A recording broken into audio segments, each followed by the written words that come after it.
Ay, Madam! Kayo ho ba'y pupunta dun sa pa-birthday party ni Vice Mayor? Of course! Hindi ako pwedeng absent doon. Kailangan dumating ako doon na ako ang pinakamagandang babae. At alam mo, ang balita ko, meron daw star of the party. Wow!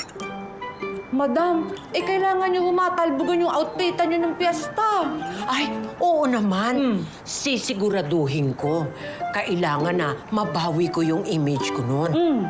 At ayoko nang maulit-uli yung nangyari sa akin nung fiesta.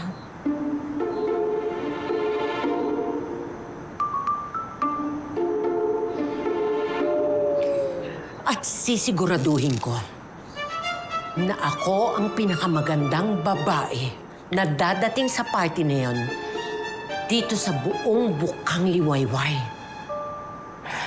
At isusuot ko uli yung special kong kwintas na kumikinang-kinang na parang mga bituin. Ay, syempre, Madam! Ay, ako ang bahala sa inyo. Bobonggahan natin yung buhok nyo, yung make-up nyo, at saka yung damit mo, Ma'am. Oo, kailangan. This time, ako na talaga ang pinakamagandang babae. Ay, talaga, Ma'am. Cheers, Madam. Cheers. Cheers! Ayan. And the star of the party is... Madam! Madam Jonna!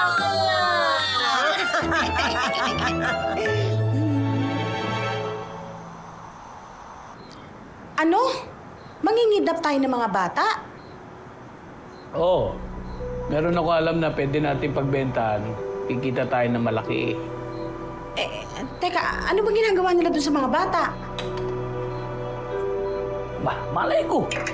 Ang importante doon, dali natin yung mga bata doon, bayaran tayo. Wala na akong pakialam doon. Sige, boss. Game ako dyan. May alam akong mga batang pwede natin biktimahin. Teka, pwede bang iba na lang ipagkakitaan natin? Ano nangyayari sa'yo? Akala ko ba gusto mong kumita ng malaking pera? Ba't ngayon parang... Huwag ka nga mag-inarte. Arte-arte mo.